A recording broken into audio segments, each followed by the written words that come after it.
Welcome back to my channel. I am your favorite mother of three, Bougie Vintage, and today's video is a continuation of the trial watch that we are doing with Diddy versus the US. So let's jump right on into this video.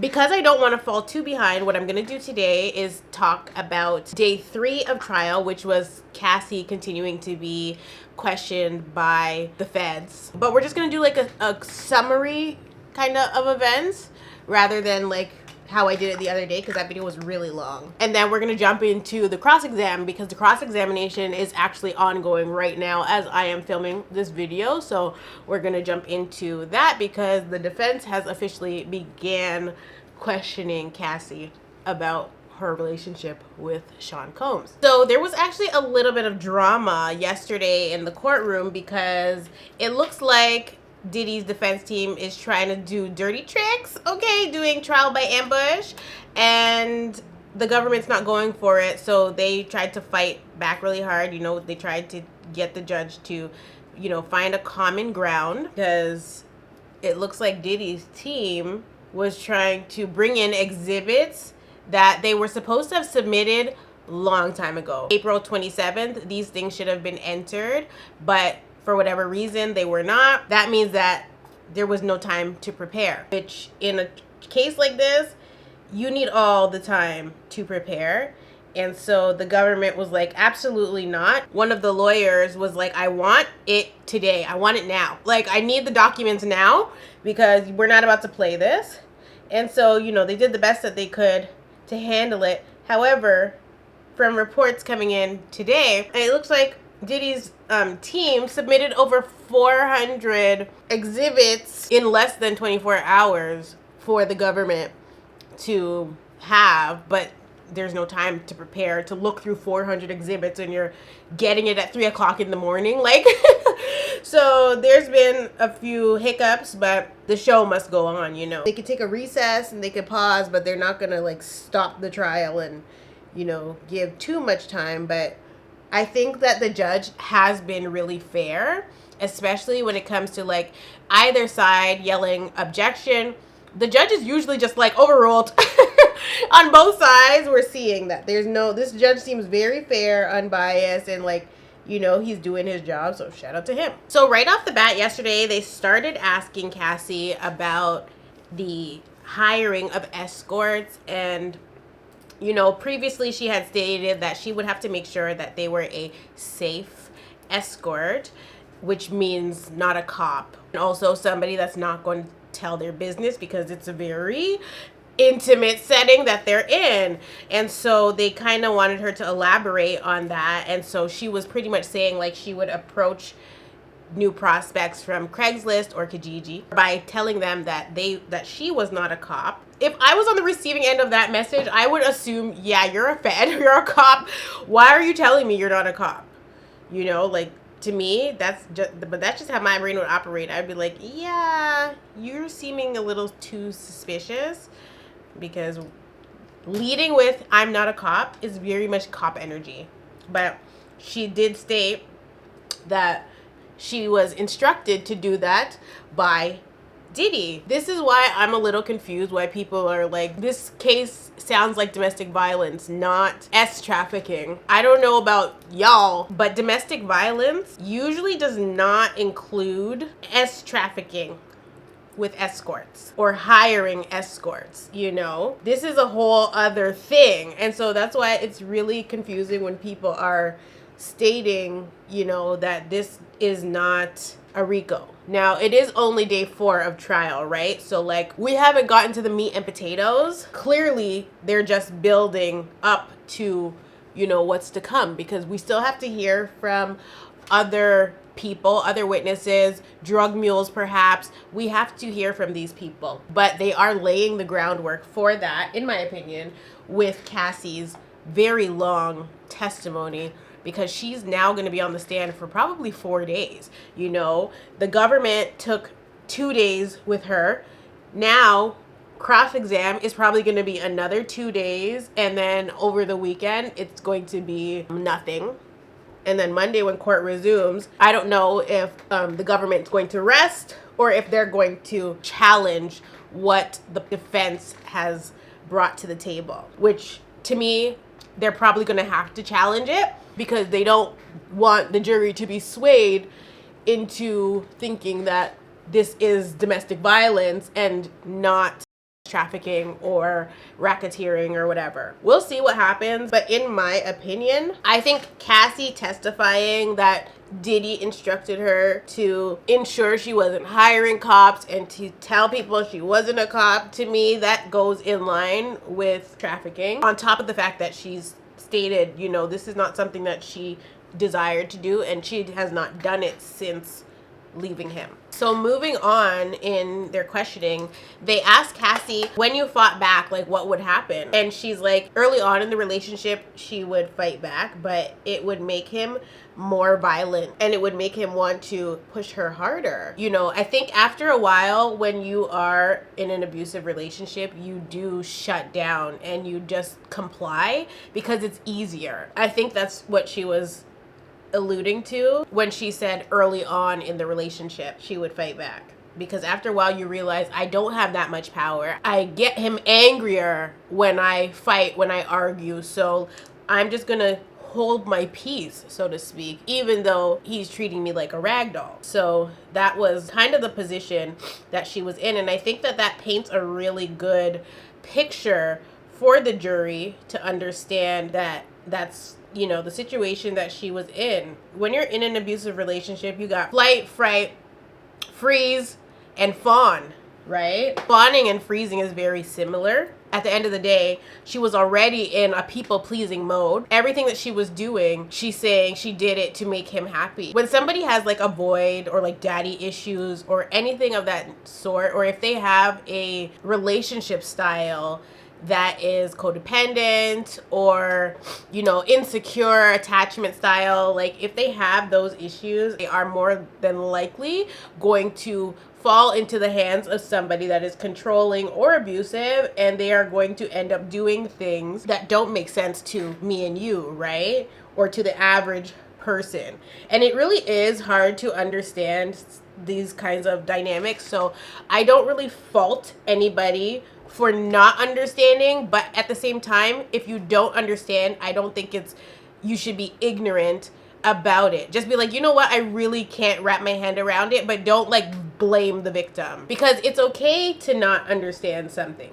It's okay to be like completely dumbfounded by what you're hearing. It's not even shoes you want to put on. Like, you don't even want to put on Cassie's shoes and think about what it must have been to go through something like that, to be beaten, to be forced to have sex with, or to even be asked, right? To even be asked by your partner to have sex with an escort on a regular, consistent basis, to the point where it became a job. Like, nobody thinks that that's going to be their reality. And I feel like it's just something that hit her like a ton of bricks and was confusing. And sometimes if you don't have the tools to leave a relationship or to understand a dynamic, a power dynamic, you are going to be in compromising positions. Because the truth of the matter is, before she met Diddy, she was living a really normal life. We got Me and You from Cassie. It's a cult classic. You know, Me and You is a hit and it will always be a hit. And like, I remember being a little girl when that song first came out, and like we were obsessed with it. I remember it playing on 106 in Park. I remember it being on BET like all the time. And I'm sure before that happened, her life was really normal and probably, like most of our lives, really boring. She becomes like this overnight celebrity, and then this grown man that has millions of dollars takes interest in her, and then, you know, is real sweet to her at first, love bombs her, doesn't hit her, is buying her stuff, doing everything for her to make her fall in love with him. And then all of a sudden it just switches. You don't have time to process, right? And I said it in my last video, there are men out here that don't have Diddy's resources that do this stuff and get away with it. So imagine with all that money, all that power and violence, what could you do? What would you do? You don't even know, because you're never going to be in that position. You're never going to be in the position where somebody as big as Diddy is your boyfriend and tries to turn you into a slave. Like, it's not a reality. It's not reality. It's just something that's not very common. And like 1 in a million. Like, it's literally very unlikely that you will find yourself in the same position as Cassie in this lifetime. It's just not a thing. Especially with the resources that we have now. Like today, in today's society, we have resources. You have me literally up here trying to explain to you the abuse dynamic. But when we were growing up, when Cassie was 19, there was nothing like this on the internet. There was nothing about narcissism on the internet. There was nothing about, abusive relationships on the internet, age gap relationships. There was nothing like that for us to be educated to know what the red flags are. We don't really have an excuse because it's literally a click away. But that's not what the experience was when Cassie first met Diddy. So if you don't know better, you cannot do better. Now, again, yesterday they play her the hotel incident and they ask her some questions about it. She does say that she was able to leave the hotel. She took an Uber to her house. But then they go into these text messages between her and Sean. And those text messages are him claiming that he's surrounded, like, by the police and trying to get sympathy from the woman that he literally just brutally beat. Like, make it make sense. Now, if you don't know, a lot of times in an abusive relationship, your abuser will lie and try to tell you that they are in distress when they are not, and try to guilt you into being supportive of them, because it's a Hoover tactic. It's a way that they get their control back over you to see if you're going to abandon them like everyone else. You're just gonna leave me? Or they'll threaten or things of that nature if you leave them, if you break up with them. If you break up with me, I'm gonna myself. Okay, do that. Like, what? I'm laughing, I'm sorry. But like, I bet you have at least one friend that's boyfriend or girlfriend has said, I'm going to kill myself if you break up with me. That's crazy behavior. That's absolutely crazy behavior. As crazy as it is very common. And so this is no different. He's texting her and claiming that he's surrounded. Like, if you're surrounded, why do you have your phone? The police would have been taking you up, sir. Like, this is so ridiculous. And so she says that the text message was from Diddy and that he was running around in a towel, and she told him to put a robe on. Now, it looks like this was now at her home, because she tells Diddy that Jules, who is one of the escorts, just left, and as long as he's quiet, he can stay. So this sounds like it's her house, and she's instructing him, like, I'm not into no rah-rah right now. If you're quiet, you can stay, sleep on my couch, whatever. But she was being nice to him. But she did end her message with the word peace. Like, she doesn't want no smoke. She don't want no drama with this man. She's probably just trying to recover after a freak off, obviously, if Jules was there. I can't imagine how hard this situation must have been for this lady. Like, because she literally doesn't have any normalcy, Like, all of the normalcy is gone out the window. It does not exist. She has to just, at that point, cope. And she was already using alternative methods for coping mechanisms, which would be obviously the use of drugs to not only numb her pain, but to disassociate. And so, typically when you experience trauma and you go to disassociate, everybody has a different coping mechanism or a different way that they kind of heal from their trauma or avoid their trauma, especially pre-therapy, right? Before you start therapy. However, most people don't automatically opt to use drugs to do that unless they have family history of such, or unless they have been introduced to drugs and now that's just their normal. And so with Cassie, prior to Diddy entering her life and turning it completely upside down, I don't think that she was using narcotics.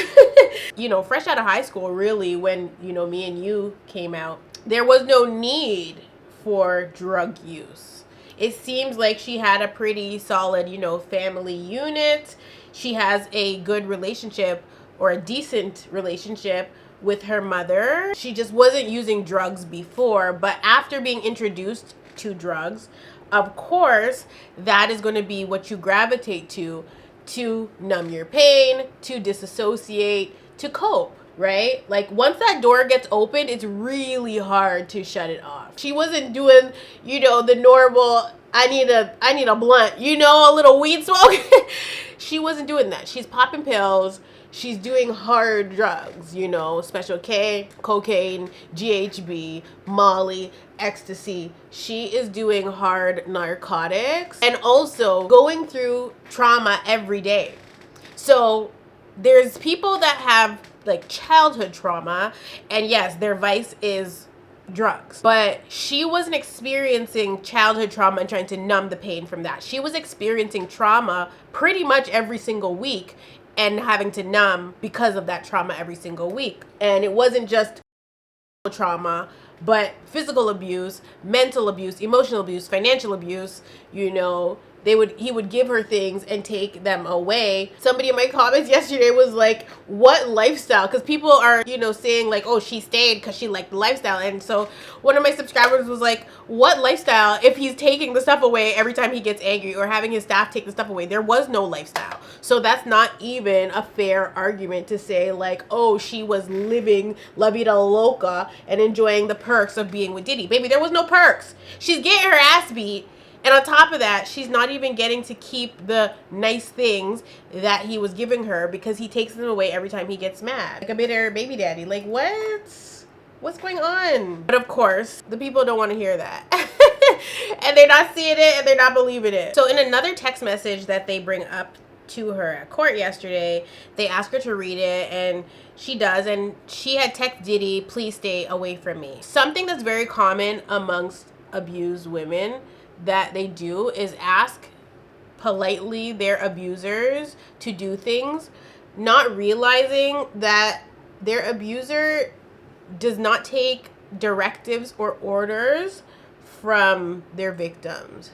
So you can ask your abuser a million times to leave you alone. They're not going to, because that's not their MO. They don't desire to leave you alone because you belong to them. How dare you ask them to leave you alone? How dare you ask them to not contact you? It doesn't work like that for them. In their head, they're like, is she okay? Like, what does she mean, leave her alone? I will not do any such thing. That's preposterous. Leave her alone. No, I'm going to actually stalk you. I'm going to stalk you now. I'm going to, you know, pursue you even harder because I know that you don't want me to. And also, you're mine. So why would I ever leave you alone? It doesn't make any sense to them that she would be even saying that. And so again, he tries to guilt her when he responds and says he's getting arrested. Nigga, arrested for what? So she responds to him because she's sick of his nonsense. And she's like, my phone's dying. I'm plugging it in and going to bed. Of course, he did not get arrested. And they ask her, was he getting arrested? She's like, I don't think so. So like, at that point, you know, I think in a lot of abusive relationships, you start waking up at many different occasions, but for whatever reason, you still get stuck in the cycle. And so that's kind of where Cassie was at, because she knows he's not treating her well. She knows that. But she also is trying to make sense of it because so many feelings are involved. Now, yesterday was a day where they were also showing her pictures. And Cassie was often pictured in sunglasses, but now when you look at the pictures, you see the bruisings that were on her that she was hiding. Like, there's a picture from Sound Clash in Jamaica. Her whole side of their head is banged up. It's green. You know, there's pictures where her arms are bruised, but there's other pictures where she is covered, or whatever she's wearing is covering the damages that were done to her body, but it couldn't cover everything. So there's definitely a good amount of pictures out there. She even, I think the picture that has gotten everybody is the one that was posted to her personal Instagram. But the reason nobody batted an eye was because the caption on the photo was almost like she just had a really good time in Dubai, that she was leaving with like a fat lip and a cut on her forehead. She had a Band-Aid and she was wearing sunglasses, but she's smiling in the picture, I guess, through the pain, you know? And so she posted it on her Instagram. Nobody would have thought, because she's posting it, like, this is what you call hiding in plain sight. Because she posted that picture, people assumed at that time that she, like, probably just got too drunk and fell over, busted her lip, like, you know what I mean? Not that Sean was brutally beating her to the point where, like, she had a cut open forehead and a fat lip. Like, nobody would post that to their Instagram that was in their right state of mind, you know? But then at the same time, it was probably a cry for help. Like, because her friends at that point, like Carrie Morgan, for instance, they knew what was going on. So that was probably her way of alerting them, like, he did it again, you know? Whereas us, the public, just thought she was turned up in Dubai.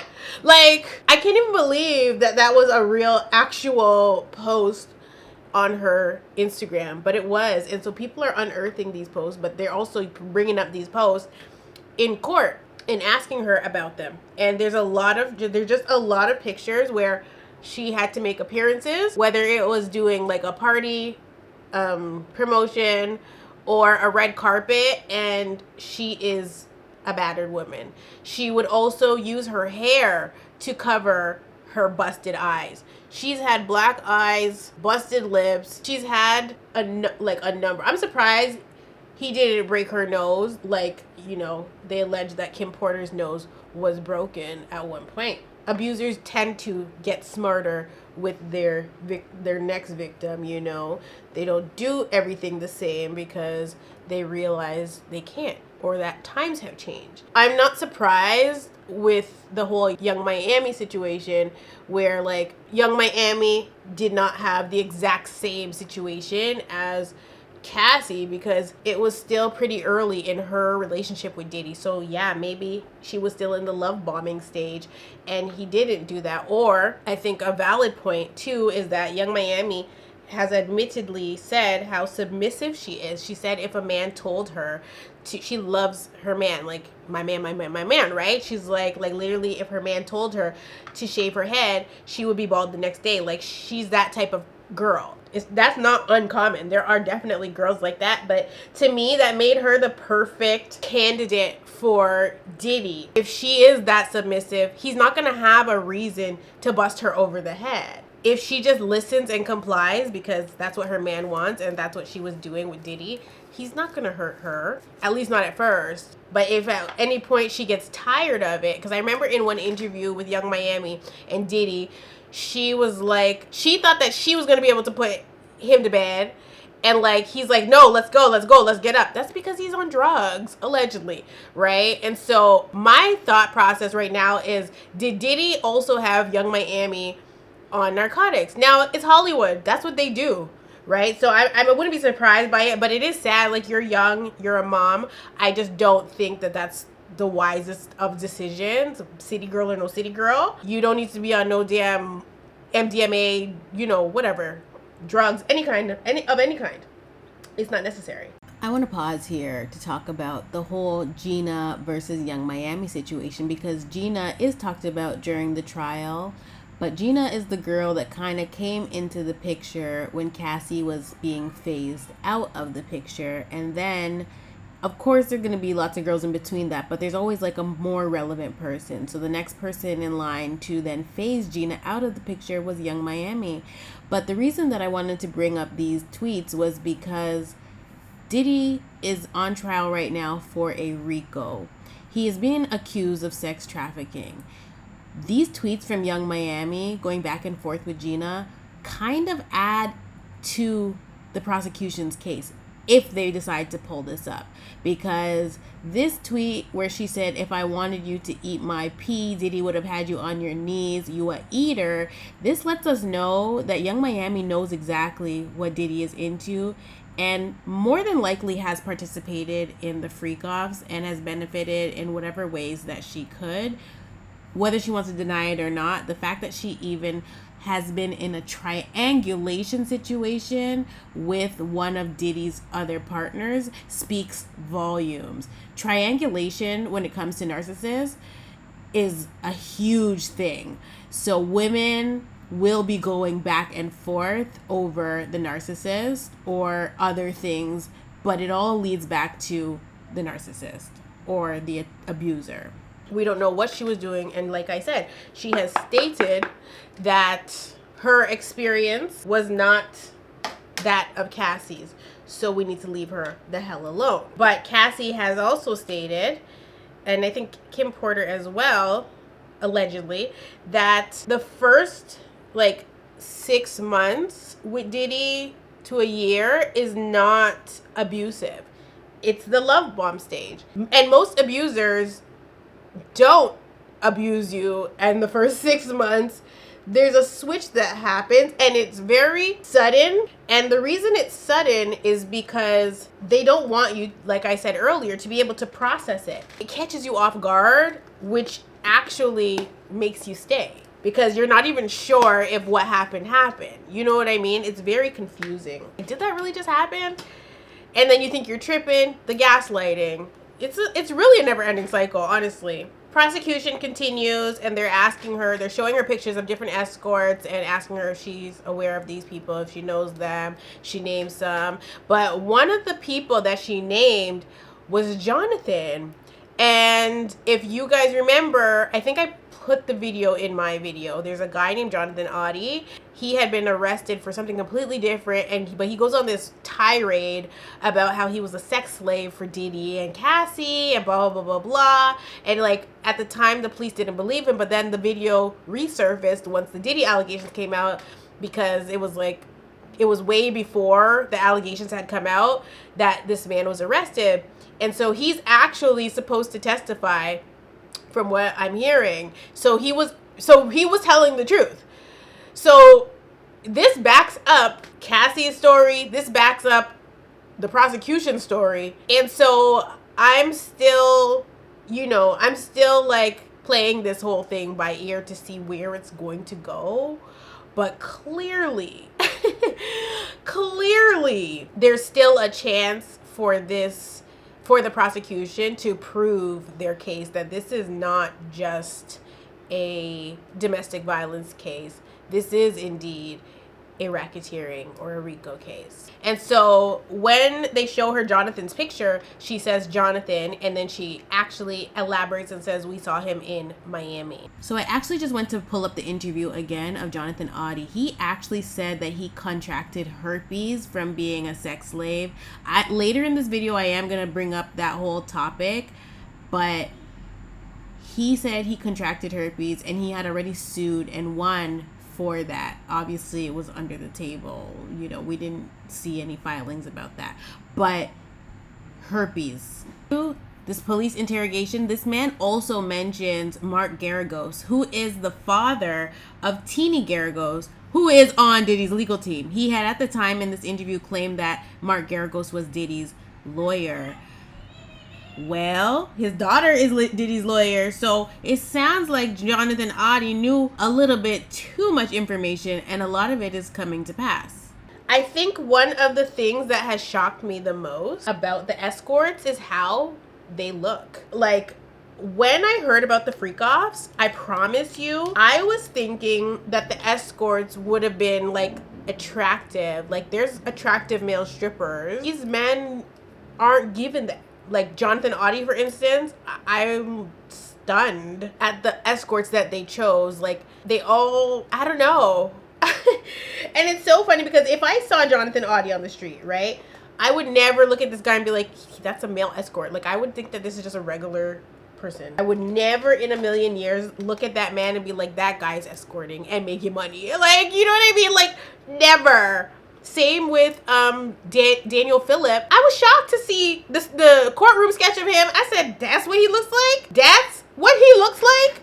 I thought they would at least be fine, child. I thought it was some fine escorts that they were having a time with. No. So, you know, if I was Young Miami, I would probably also be denying participating in freak offs. If I did or didn't, nobody would ever know, because clearly the people that they choose are not chosen based on looks, but more so based on performance. Because Cassie did say that there was one guy that couldn't perform, so Diddy sent him on. And so some of the escorts she was able to identify, whereas others she's not. She did state though that they look familiar. Now they had obviously their regulars, but you know, they also had newbies or people that they didn't use as frequently. So from her testimony claiming that she has participated in hundreds, if not thousands, of freak offs because of how often they were and then how many years they were going on for. She said there's no way to know how many she participated in, but like she had stated, it became a full-time job. So whenever Diddy wanted a freak off, it had to happen. And so if you are on narcotics, right? If you're on drugs and doing that, probably not gonna remember every single face that you slept with. It's not realistic. So again, they have her read out this text message and they ask her to elaborate on what it means, because she said, "This is all we do. I'm just getting back on track. I'm sure you can call Kim or something." When I saw that, I was like, oh my God. So pretty much she was telling Diddy, you have more than one person that you can use for your freak offs, and right now I'm getting clean, so you know, call your baby mama. So at this point, Cassie's trying to exercise her nose, her boundaries, and obviously it didn't work, right? And so when they asked her to elaborate, she was like, they were like, what does this mean? Because she said, this is all we do. And she was, she said that she was referring to the freak off, because literally they're not doing anything but that. And this is why, again, I had to ask, what is this a libido thing or is it perversion? Who the hell is this damn freaky?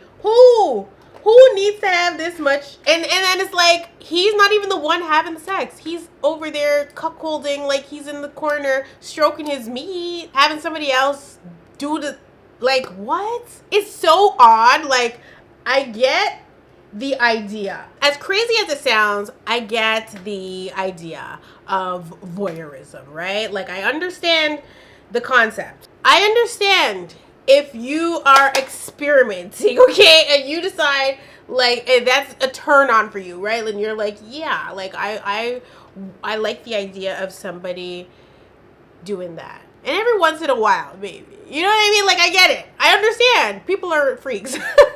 I get that.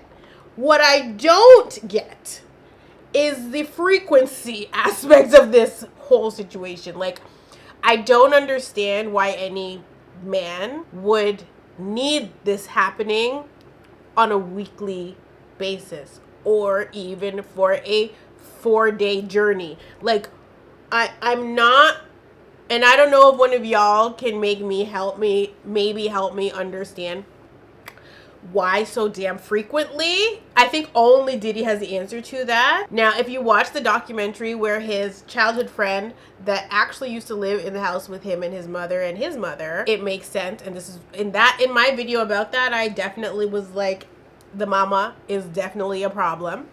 She ought to be locked up too. She's the reason Diddy was exposed to these things, and she's the reason why this man has normalized these things. I don't know what they was doing, these freak parties that they were having at his mama's house allegedly, but that poor boy turned into a pervert. I think Diddy is mentally suffering. Like, I really do. I don't think anything that he does where this freak off business is normal, nor can it be normalized. Moving on, because they did ask her, was there anything that you didn't want to do during freak offs?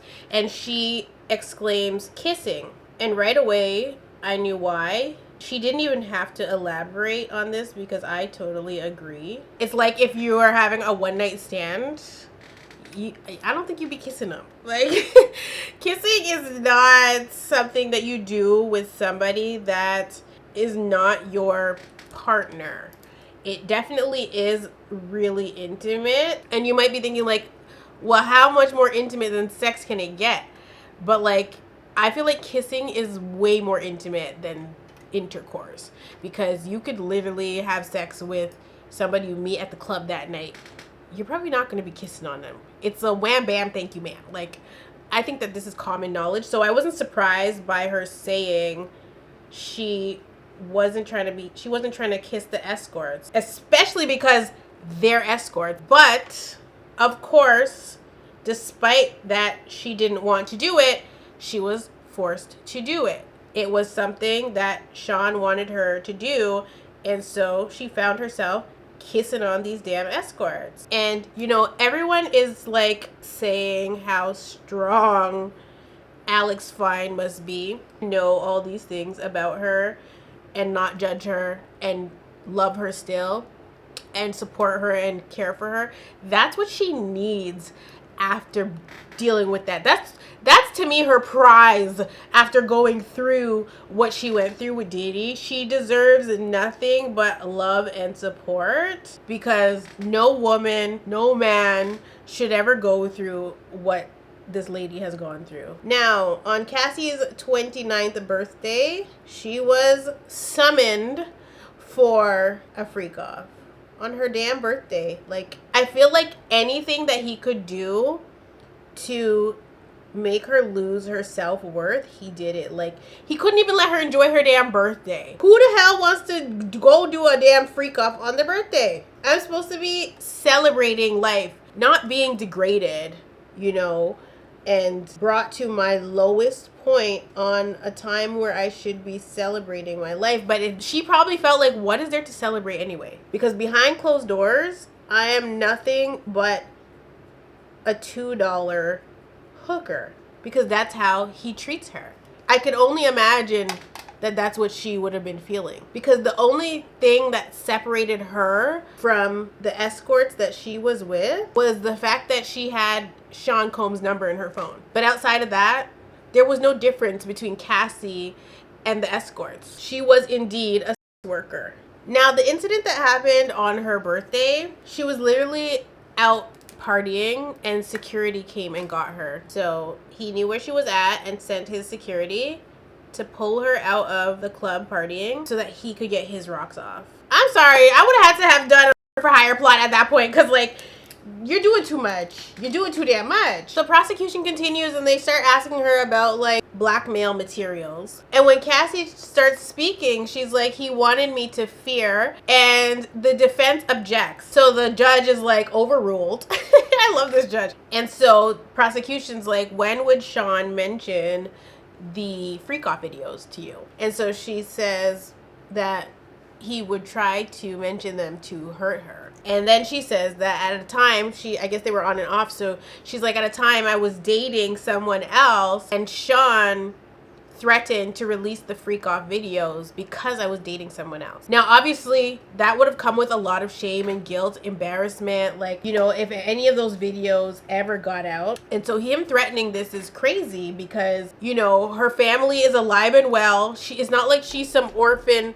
somewhere and doesn't have anybody that knows her. She was a well-loved person. You know, she has her family. She has somebody that's going to ruin her life essentially by releasing these videos, or at least intimidating her with the videos. He may never be wanting to release them or going to release them, but he will say it to her to keep her in line. So this is why it would be blackmail. In July of 2013, she actually messages Diddy and asks him to delete the videos that he may have of her because too many people have access to his devices and she doesn't want anything like that around. And he responds to her and tells her no iCloud, all good, ambient kicking in. So saying that he's going to sleep. The main thing that everybody's talking about that happened at yesterday's hearing was Cassie's testimony about getting frequent UTIs to the point where antibiotics were no longer working for her. And this was because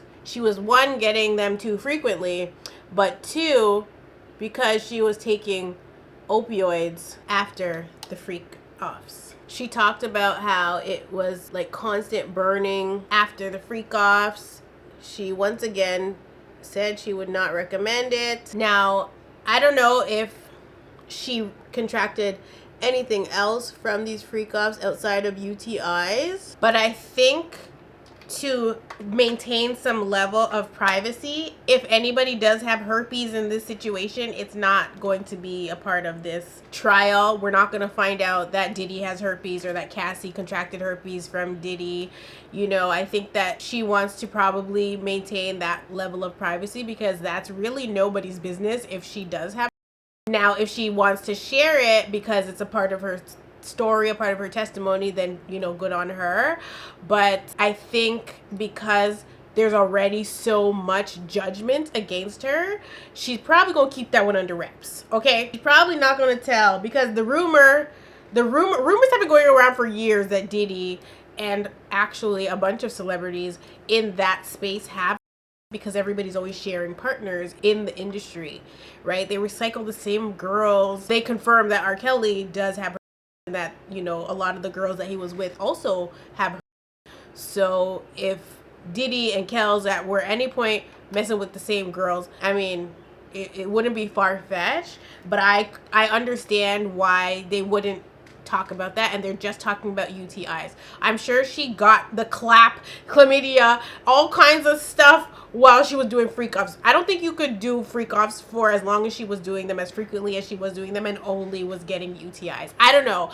To me, it just doesn't seem realistic, especially because they're messing with escorts. And like even porn stars that talk about either whether they used to be a porn star or are still currently a porn star, they talk about that stuff all the time, and they're like, oh yeah, I get this and that. I get this and that. You know, I've had this many, I got it this many times, and chlamydia this many times, and they're like, oh yeah, and I can't have kids. So honestly, it's a miracle that she could even have kids because of how much trauma her body's gone through in these department. But like, I think that she's probably gotten more than just UTIs, but for the purpose of maintaining some level of dignity, they're not going to talk about that. Now, they did talk about her having sores on her tongue from doing so much oral. I was shocked by this. I'm like, I didn't even know that this could be a thing. You know what I mean? Like, it just never crossed my mind that you could be sucking so much that you get friction sores in your mouth because you were doing way too much. Like, it just never has dawned on me. I've never had to think about this. So it was really shocking for me to see that part of her testimony, because it's just like, wow, like, this is deep. Nobody should ever have to go through that. And I think the craziest part is she was actively doing these things with people that were not her intimate partner. That's what's really getting to me. Like, she was actively having relations of all kinds, multiple men that were not her intimate partner. It actually seems as though she barely had any relations with her intimate partner and was always doing stuff with the escorts. And let me back it up to day one, because she testified something bonkers. And I was like, literally none of the blogs posted this, but I saw it on Inner City Press's tweets. It was that when the escorts would finish on her, she would have to go into the next room with Sean and take the bodily fluids from the escort and rub it on Sean's nipples. Sorry, it makes me gag every time I think about it. And I was like, I have never heard nothing like that in my life. To the point where I'm like, you can't even make that up. Because that's very specific. Like, I wouldn't even know what to do with myself if my man was like, yeah, like, I want you to do this. No, sir, I'm have to break up with him, cause me not in that. Me have to do what? Take what and rub what and what? No, sir. Me. No. No. I was stunned. Like, even telling you guys, I'm like in disbelief that I am repeating this information. I've not seen any blogs really post about it except for one. And I don't remember which blog that was, but only Inner City Press tweets, live tweeting from the location. has addressed this. They did not, from what I recall, put that on the Shade Room, which lets me know people are being paid to report neutrally. Post it all! Share it all! Because what are you saying to me? Could you freaking imagine your man asking you to rub somebody else's on his nipples? No. No. And so this is why the defense was like, listen, you guys are going to hear some things about, you know, his preferences and blah, blah, blah, blah, but you're not here to judge him on that. That's fine. We ain't going to judge him on it, but I have questions. And the main one is why? Like, why did you want that? If he had said rub it on his mouth, I would probably still be vomiting. But nipples is just, to me, equally as crazy, because I just don't understand why a man that has tried to present as a heterosexual man to the public, despite, you know, rumors over the years, why that man would ever desire another man's bodily fluids rubbed onto his nipples. I'm just beside myself about this. I forgot to mention that in my first video, so I had to bring it up because certain things definitely have been really shocking to hear about. And that was one of them. I think that was the number one thing. I think that might have been the first thing that made me actually gag in this trial. The second thing was the sores in the mouth. And then, you know, Cassie was really open with Diddy about having the UTIs. Did it matter though? No. He still was expecting freak-offs. Like, he had no compassion for her, but she didn't allow him to take accountability, which allowed him to continue to be such a monster. And she testifies that. She says, I took the blame for things. And unless you've been, again, this is like a situation that I understand 1000%. A lot of people really just can't get their heads around certain aspects of abuse, but like when you're with somebody that's abusive and you don't have boundaries and they put you in a position to where if you had boundaries, you could make an informed decision and be like, I'm not doing that, and you walk away before it escalates, right? If you are with an abusive person but you have no boundaries because if you knew better, you do better, but you don't know better, so you don't do better. That is when you get taken advantage of, and that is when, in your mind, you feel like you were a willing participant. It is the complete and utter mind F, okay? Because you feel like you were a willing participant because in your mind, you after you do the bad thing, you feel like you had a choice in the matter. Because you don't realize at this point that you, one, fear this person deeply, you two love them, so that adds a level of confusion, because if you fear somebody, how do you also love them? So then you have these two emotions that are the complete opposite emotions, right?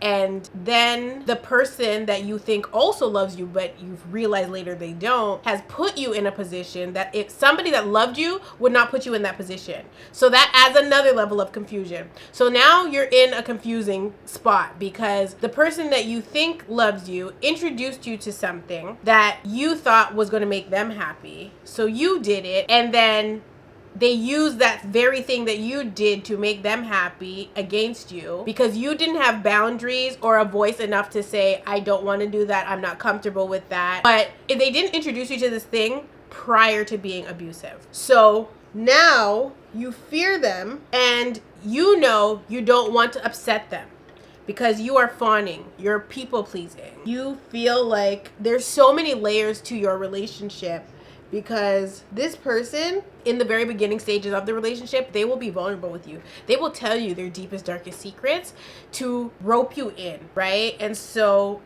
they will open up to you, but then for the rest of the relationship, they're cold and you don't get it. And you try to get back to the beginning stage when they were vulnerable and nice, right? But for whatever reason, they don't go back there because that's not who they are. They do it to get you to think that they are an empathetic person, that they have a conscience, when they're the complete opposite of that.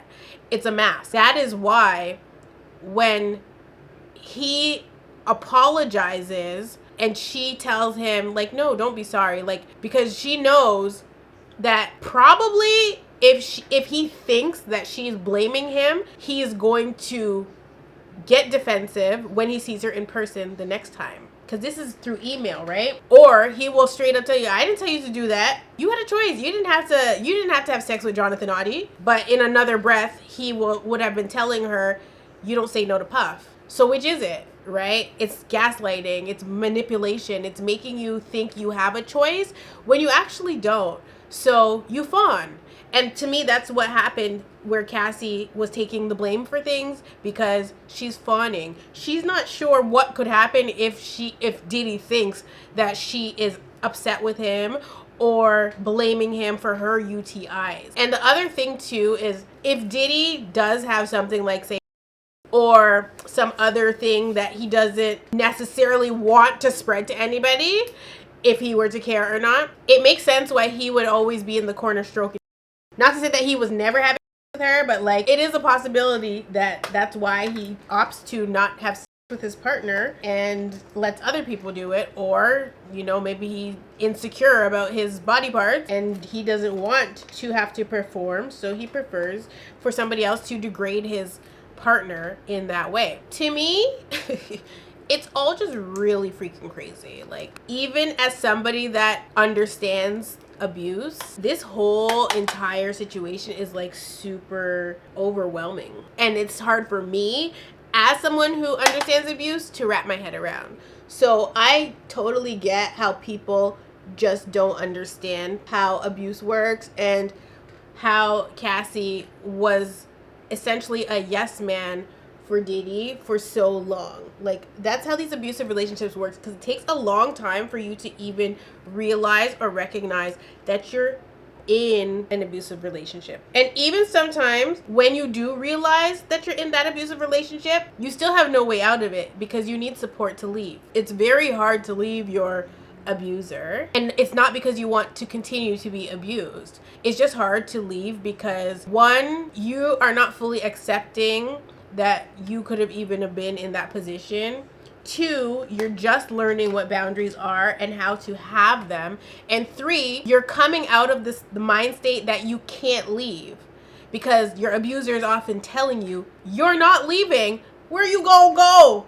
Like, that is textbook narc 101. That's what they say. That's what they do. They try to convince you that you can't leave. And worse if you have children with them, right? Like, Cassie didn't have kids with Diddy, so she was at an advantage in that way, yet it was still so hard for her to leave, and she was still with him for a very long time. Like, I know she is thanking the Lord every single day that she did not have that man's babies, because, you know, in cross-examination today, they brought up the fact that she wanted to have a child for him, despite the fact that he already had 6 children. I think this cross-examination is going to be hard for me to report on because they're going to minimize a lot, try to make Cassie seem like she was not a victim.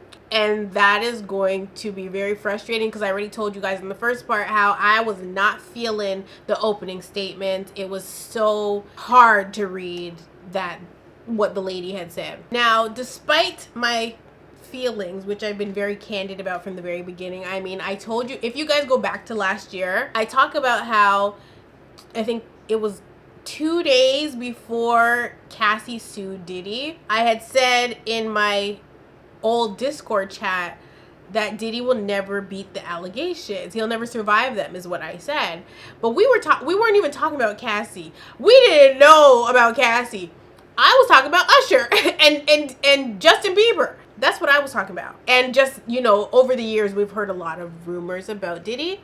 And I was saying, like, when his day of reckoning comes, like, he's not going to survive the allegations. 2 days later, Cassie sued him. It's not that we want to see Diddy down bad, but I think that when you get away with a lot of stuff for a long time, and yeah, sure, they're just rumors, but it's like so many people in the industry have spoken about this man. So many people have alleged things, so many people have said things. Obviously, none of it's been brought to light till now. And to me, what he did to Cassie alone, to me, is enough to have him serve some time for it and think about what the hell he did, because he's gotten away with a lot more, right, than we're obviously witnessing with Cassie. I mean, look how long that was going on for. But in this trial in particular, you know, we are still waiting to see what the prosecution is going to come with. So I'm not sitting like saying he's guilty. He's not innocent. For sure he's not innocent. But I'm still trying to see all of, you know, the facts. I want to see all 8 weeks of this trial, right? We're only on day 4. And this Fenty is why y'all need a damn sharpener, okay? But yeah, right now, I'm not 1000% sure that he'll get any time. I'm not going to say the jury would rule that he's guilty, but I do think that Cassie's testimony for the prosecution was really good and eye-opening into the world of Sean Combs as a intimate partner. I think they did a good job with getting the character side of things out of the way.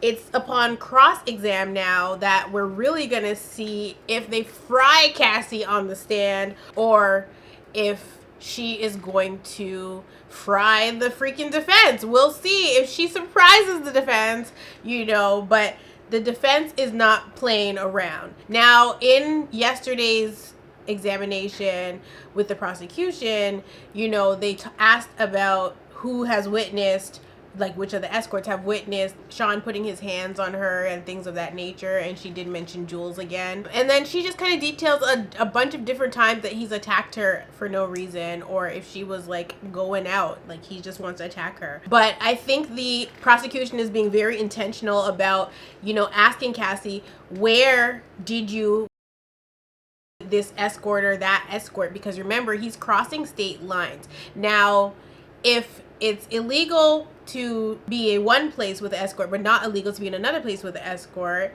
I'm not sure what they're gonna do in that sense. But if he's like taking an escort that lives in, you know, Miami and flying them to New York or Turks and Caicos, wherever, then yeah, he is definitely soliciting in across state lines, and that's what made this whole thing federal to begin with. Soliciting prostitutes, essentially, when it's not legal, and then also drugging them, or, you know, bringing drugs and, you know, all these things. So in Cassie's testimony yesterday, she said that in Cairns, Sean kicked her off of the boat because he accused her of stealing drugs, but her passport was still on the boat. Now, with this incident, she actually had to take a commercial flight. She traded her flight and got a commercial flight back to New York. And she didn't want to be near him or next to him, so she traded her seat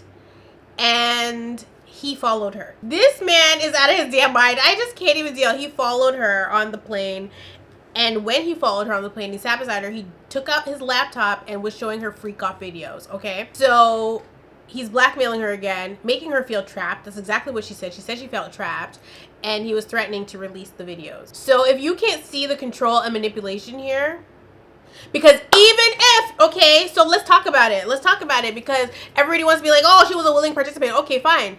She was a willing participant. Let's look at it from that angle. Cassie was willing. She wanted to have sex with the escorts. She did it because she loved Sean. But when he takes the footage now and uses it to control her, to stay in line, to not leave him, to manipulate her so that she will continue having to do it, what do we call that? What is that?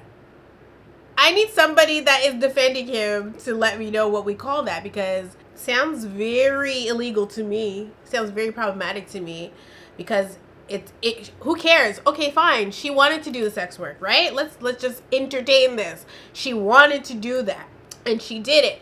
But then he uses it against her to control her, manipulate her, and keep her doing it. What do we call that? I need somebody to make it make sense quickly, because it's not making sense to me. It's not. After he does this, shows her those tapes on a plane, says he's going to release it. They get off the plane. She said they go to dinner because she felt trapped. So they go to dinner, and he wanted to have a freak off because he wants to show that he's in control.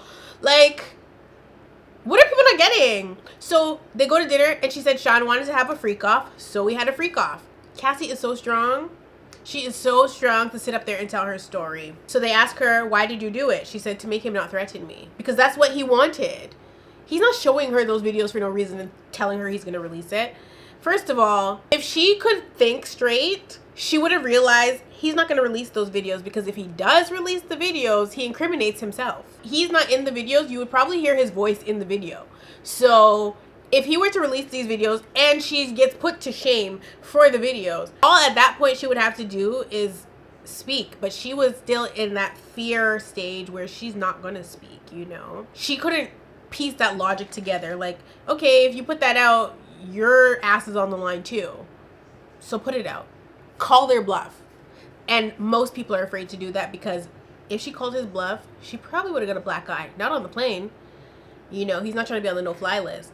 But when they got back to the crib in New York, oh, he would have busted her up for saying, put it out then. I don't care. I'm over this. When they see you have that power, they get scared, because you call their bluff.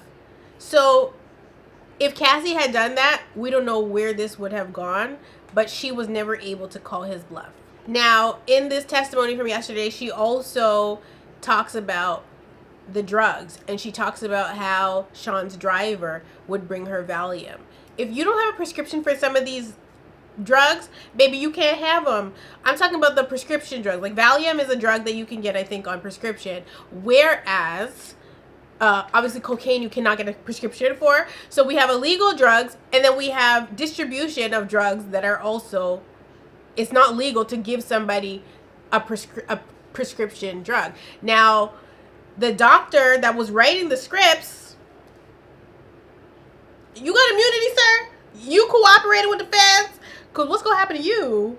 What's going to happen to the doctor that was prescribing the medication and putting it in her name, and I think one of his staff members' names? They were writing prescriptions for them so that he could have access to them, but also so that Cassie could have access to the drugs when she doesn't need a prescription for it. But she did have anxiety, so they were providing her with Valium. She even name dropped. She says, I think his name was Raheem, right? And so this also plays into the RICO charges, because why is there drug trafficking as well as sex trafficking? We got a whole lot going on here in this case. And so these things to me are the things that take it up a notch from domestic violence. Now, one interesting part of her testimony from yesterday was that she admitted to hitting Diddy in the face one time after he had called her a slut. He called her that because she had been speaking to a producer at an event that they were at. She was literally talking to the producer about music, but obviously Diddy knows there is no music. She's never gonna have music because he's not gonna let her release any music in her 10-album contract. So she has no reason to be talking to her producer, right? In his mind. But she doesn't really know that. So she's gonna go ahead and talk to her producer about music. Either way, Diddy didn't like it, and he called her a slut. She hit him in the face. She claimed that she had been drinking. And so does that excuse her behavior? Absolutely not. Now, that being said, because she hit him in the face, and this is very early in their relationship, she said that he then stomped her face in his Escalade. She said he was doing it for like 10 minutes. I'm surprised she doesn't have fractures in her face from the abuse. And then she said at this point she tried to get away, but Sean's security once again brought her back. She name drops again and says that this security guard's name was Roger Bonds.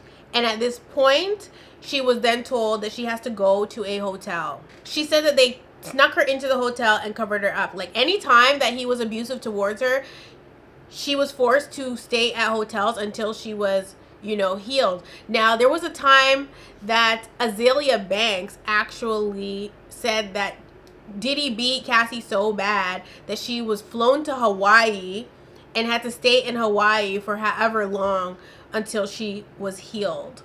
And there's been no confirmation of this, but I hope that it gets brought up at trial somehow, because I don't even know how Azalea Banks knew this, but Azalea Banks is, you know, she has her issues, but she be saying some things, and some things she be saying be panning out. Again, how this goes into a whole RICO enterprise situation is because when she was staying at the hotels, he would have assistants and things bring her things that she needed. So they're covering up this, whatever's happening, right? So she says that Genevieve was one of his assistants and she brought her ice cream, and she was told that she couldn't leave the hotel. And so she was saying she knew that Diddy had access to guns and weapons, and, you know, she wasn't able to leave. So she was essentially a prisoner, because I know that this person, no matter where I go, they're going to find me. I'm just going to have to stay here until he tells me I can leave. So I don't think that in any state you can legally hold somebody somewhere if you're not a warden at a prison. Like, I don't think that's legal. So I'm not sure how people are going to flip this and say it's still just domestic violence, because I think this goes far beyond the scope of domestic violence. I actually desperately need to wash my hair. If you see flakes in my head, no you don't. This video is sponsored by Fenty Beauty. It's really not, but I don't know why. I really needed my Fenty Beauty setting spray to smell good. And it doesn't. It doesn't smell like, it just smells like a setting spray. I expected it to smell fantabulous, you know? So of course, yesterday at trial, they brought up Kid Cudi and the whole car blowing up incident in 2012. Kid Cudi's car indeed did blow up via a device. Okay, like that really did happen. And you know, Diddy had threatened that he would do that. And so although it did happen, nothing came of that situation. So they brought it up at trial yesterday. Cassie pretty much had to end things with Kid Cudi because of the threats coming from Sean. So not just threats of violence, but also threats to release the sex tapes and blah, blah, blah. Now, there has only been one person in the history of the world that has been able to capitalize and make $1 billion empire off of a sex tape, and that is the one, the only Kim Kardashian. Others have tried, others have failed. Kris knew what the hell she was doing, and so based on that, I don't think anybody should ever try to make it shake with that. Okay, it's just not something that's ever gonna happen again. That's the unfortunate thing for Cassandra, because if at any point Diddy was threatening to release these freak off tapes and, you know, they got released, she probably would not have become some overnight sensation where everybody wants, you know, to help her build $1 billion empire. She didn't have that level of backing behind her the way that Kim Kardashian has been able to flip it into a lot of money for her entire family and generations to come. You know, that was not going to be Cassie's story if Diddy released these tapes. So she was truly at a disadvantage when it came to him threatening to do these things. The good thing about Cassie is that she has correspondence that go all the way back to these early days with Sean, where she's telling her family member, her mother, and one of Sean's assistants named Capricorn Clark, that Sean said that he was going to release these tapes of her on Christmas. And so imagine it being Christmas time, you know, the happiest time of the year. You're stressed about your boyfriend or ex-boyfriend or whatever, your on and off boyfriend, this powerful player in the industry threatening to release intimate, embarrassing, shameful, compromising tapes of you. Like, the mental exhaustion that Cassie must have always been going through is astounding. I'm forever going to be standing with Cassie, because even if, like I was stating earlier, even if she was actively participating in these freak offs and things, it's something that should not have been used against her when he was also participating in these freak offs. But that is what abusers do. They will have you do things that they are into, okay? They will try to get you to turn into them and then use it against you, because they want you to feel the same shame that they feel about themselves. Textbook narc. Textbook. Okay, they go over a lot of this stuff. It's very repetitive and redundant. However, it's very important to get to these gruesome details and talk about what she was experiencing and allow her to confidently tell her story. So I'm not going to go through all the things with you guys. Obviously, we don't have time because I do want to talk about today's trial as it is currently going on. But there's a lot of correspondence between herself and other people involved with Diddy. And so there's this person that keeps coming up. His name is D-Rock, and he worked very closely with Diddy. In a sense, he was a bit of safety for Cassie. However, he was enabling Diddy's behavior because there is a communication between himself and Cassie where he asked her, "Where are you? Because it's time to ice your face." They were literally nursing this girl back to health on a regular basis. Nobody was reporting this to the police. To me, everybody is complicit. Just like in the R. Kelly situation. Baby, you are all complicit. Everybody should be under the jail. The parents, under the jail. The assistants that were covering it up, under the jail. The people recruiting underage girls for R. Kelly, covering it up, under the jail. Anybody that allowed their kid to go with R. Kelly, knowing what they knew, under the jail. And the same goes here. Anybody that was assisting Diddy to do what he was doing to Cassie, and anybody else for that matter, anybody that has helped him hide the abuse, anybody that helped him get narcotics, anybody that helped him put the narcotics into drinks or whatever it is, they all are complicit, and they should also be on trial. If they decide that they're going to cooperate for immunity or whatever the case may be so that they don't get in trouble, well, that's between them and the feds. But as far as I can see, I think that a lot more people need to be on that stand getting questioned and tried, not just Diddy. Because what do you mean D-Rock said it's time to ice your face? What does that mean? Cassie also talks about how she has witnessed Sean abuse other people. So assistants, she's seen him drag them out of bed. So it's not just violence against her, it's violence against anyone. Now, next to the mouth sores, the biggest thing that everybody has been talking about was the 2018. Okay, so Cassie testified yesterday that in 2018, so this is the very tail end of their relationship, she had been dating her now husband, Alex Fine, but she was still in that weird on again, off again thing with Diddy. If you understand abuse, you know that people tend to go back to their abuser because as unsafe as it is, it feels safer to be with the abuser because it's almost like keeping your enemy close. Keep your friends close, keep your enemies closer. How's the old saying go? Y'all know what I'm trying to say. It's almost like that. Why would you want to keep your enemy close?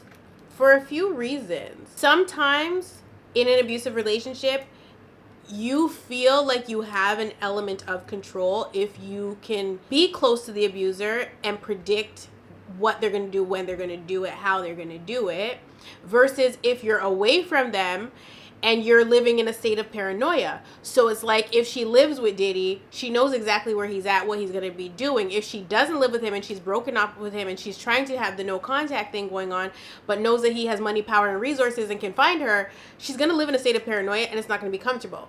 Ever. She's going to constantly be living in that state of fear, especially when the person has actively threatened you, right? And so if there's been threats to you prior, during, and after, obviously when you leave this person, you're never gonna have a normal life.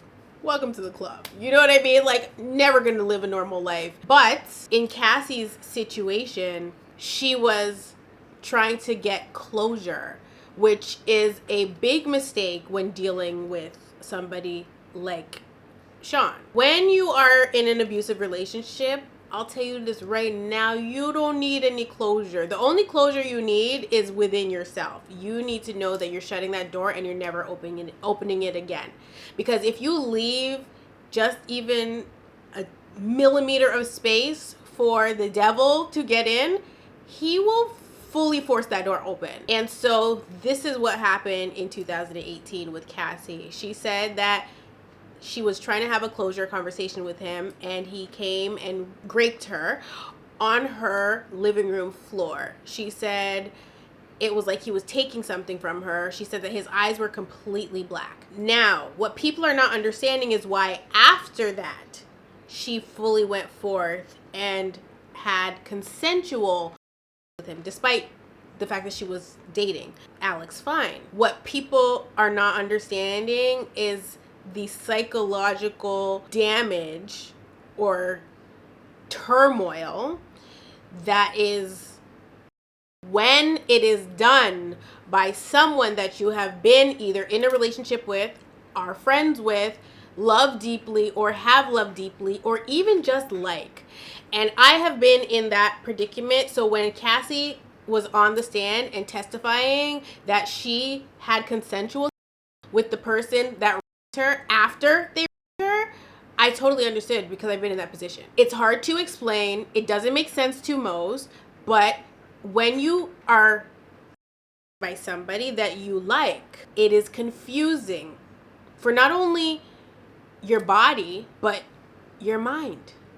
Because until you're out of the situation completely, like not going back, you've had time to process, you don't even really realize or view it as you're unsure, because sometimes it was that you were under the influence. If you repeatedly say no to someone when you are under the influence, for instance, and they don't listen and they hold you down and pin you, and you literally just give up, that is what happened to me. I said no multiple times, but the person still did that to me. And then when I went for advice about the situation, because it was somebody that I did like, when I went for advice about the situation to people that were around me, I don't know if I didn't kind of say it properly. Like, I don't know if at the time I didn't really register that it was that. When I went for the advice, I was encouraged to still talk to the person. And because I was still talking to the person, and because I still had feelings for them, that's how the consensual sex happened after.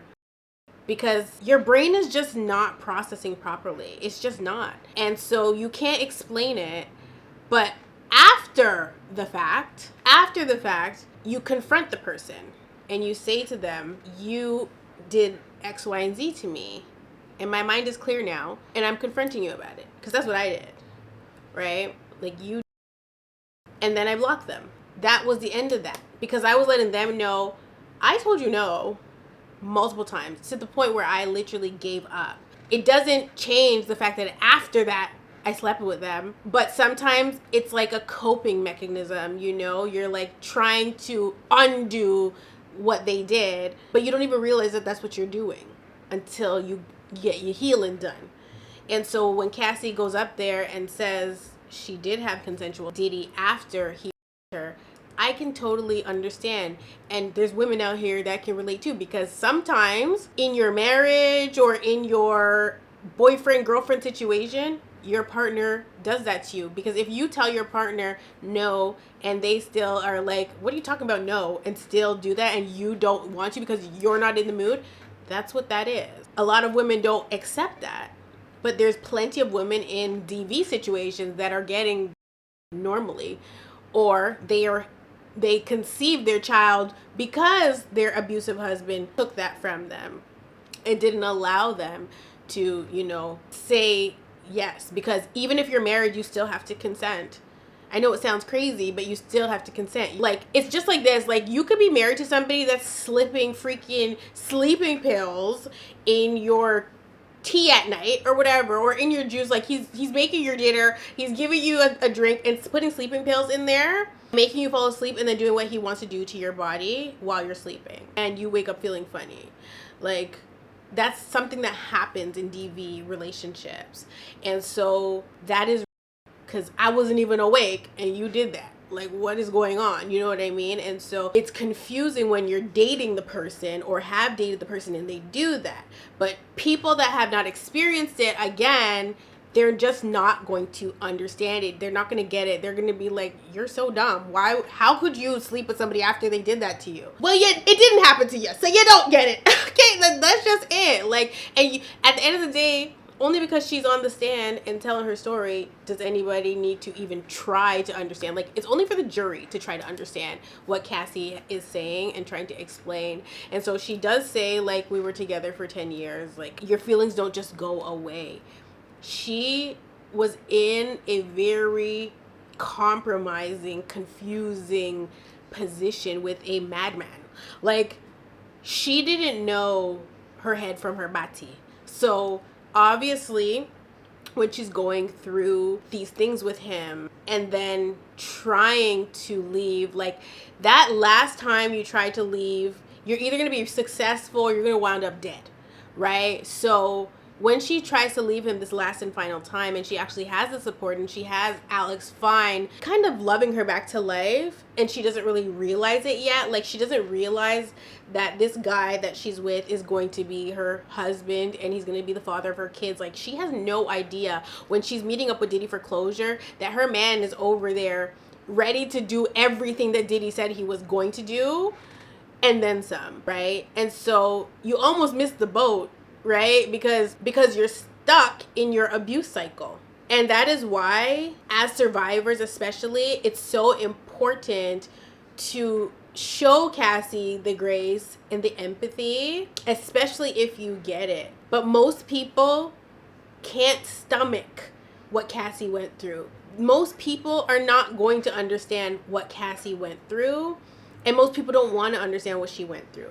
Because I'm telling you right now, every time I jump on Instagram and I see the comments, I'm just like, y'all is a lost cause. You really are.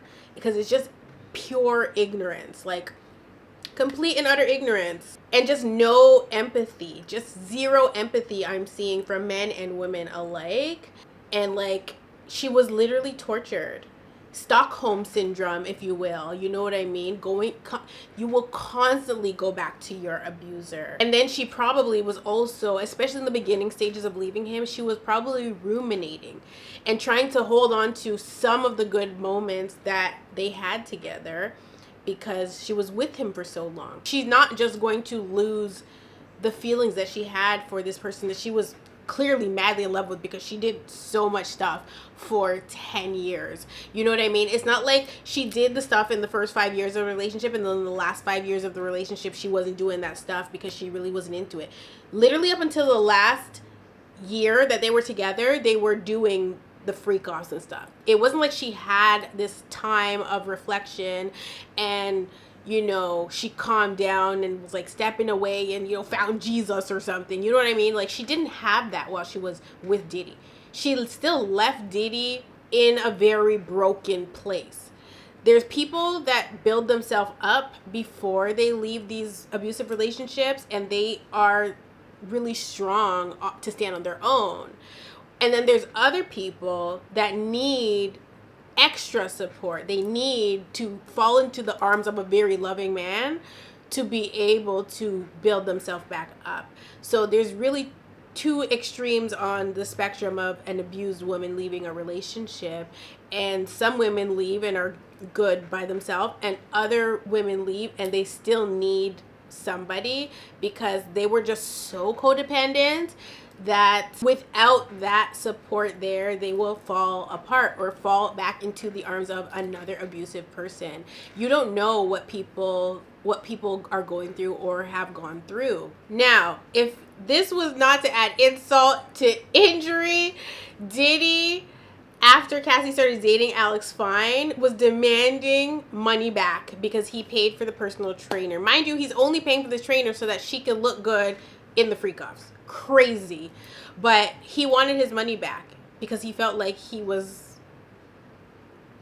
defrauded. Like, I don't even know. He's out of his mind. Like, asking back for the money is crazy. Cassie also had admitted that she tried to unalive herself walking out into traffic, and her husband like would not allow her. Like, he literally saved her life. This man has literally loved her back to life. You know, very heartwarming to see that. And people can call him a simp, people can call him anything they want. Baby, half of these men ain't got a pot to piss in. Half of these men ain't standing up for their girl. Half of these men aren't worth a damn. What listeners? They shouldn't even have an opinion on Alex Fine, because he did what a real man would do. And so they can call him Captain Save-A-Ho. They can call him anything they want to call him. He got his wife, he got his kids, he's Gucci. And he got his 20 mil. Because Cassie did confirm that she received 20 mil out of the 30 mil that she was asking for her book. and pretty much her silence. But she was never going to be silent, and I love that from my sis. This testimony, when they talked to her about the $20 million lawsuit, we find out yesterday that Cassie does not have to testify. She's literally testifying because she wants to. She didn't have to testify. She was not subpoenaed, it seems. She's testifying on her own accord. Now, why this is interesting is because she accepted 20 million. So people are like, oh, she accepted the money, she shouldn't be up there talking. No. Because this means that she wants justice as well. And to me, she should have that money for pain and suffering. And it's not even enough. 20 million is not enough for what she went through. My only hope for her with that money is that she has some good damn investments with it and she don't blow through it. Hopefully she just wants to live a nice, humble life for her and her now about to be three children, and her husband who stuck by her. And hey, maybe he had a motive, but Alex Fine had money already. He was a celebrity trainer. He might not have had Diddy money, but he had money. He was hired by Diddy, wasn't he? You know, when people are in the celeb space, they don't have normal fees, okay? You can't go trying to hire Alex Fine to get you your gym life body, okay? You couldn't afford him. So he's not no regular trainer. I think what Cassie did was really wise in terms of suing Diddy, getting that money, and still going for justice, because she actually, because of the statute of limitations, she couldn't get justice. So she had to sue him in the civil way. But initially, what she was trying to do was release a book, which we already knew. And so she said she was sending him and his chief of staff, KK, copies or pages to read because she wanted Diddy to understand what he did to her. But people like that don't care what they do to you. He does not care. He knows what he did, and he will do it again if you let him. Like, he does not care. So sending him copies of the book was not going to ever like get him to like, oh my God, I'm such a terrible person. It was never going to be that. His pride, his ego was in the way. And instead of buying the book from her because he felt like he was being extorted, he felt like she didn't have the balls to do that. And she called his bluff and said, okay, bet, right? And before we knew it, they were settled 24 hours. And they were talking about a settlement is not an admission of guilt. Meanwhile, we're at a federal trial now for the very information that Cassie unearthed. So make it make sense. I definitely disagree with people on the internet stating that she should not be testifying since she got her settlement. Baby, she wants justice and her check. And she should. Like, at least if he doesn't end up going for the RICO, her story has been heard. And she said it under oath. And she collected her check. I cannot knock the hustle. That's what should happen. Because she wasn't shaking him down. She was trying to be humanized. Because she realized he never saw me as a human being, much less as his lady. He wasn't in love with me. And that's the reality that hits you after you leave somebody abusive. You realize all these things and you're just like, oh my God. Like, really? Like, you really sit there for a long time like, wow, like, he didn't even like me. And I loved him? This is offensive. You know what I mean? Like, that's literally... I'm sorry. That's literally what happens. And you just have this like reality check and you're like, I was doing too much for somebody that didn't even see me as a human being. Like, they didn't even see me as a wedgie in their bum hole. Like, literally, like, they did not see you. And you were bending over backwards for the person. And you're like, wow. And then you look in the mirror because it's always a really beautiful person, right? Like, beautiful inside and out. Like, somebody that has just this heart of gold and somebody that just looks like $1 million that's getting mistreated by a man with a small What? Good girl. Oh, so let me continue. The last and final standout moment of yesterday's trial was when Cassie stated why she was testifying. And she said, I can't carry this anymore. What's wrong is wrong. I tried people like they were disposable, escorts, anybody. And so I think this confused a lot of people. And I have to say myself, I was confused as well. But what I am hearing is that Cassie is not taking accountability. She's fully accountable. She knows the position she was in.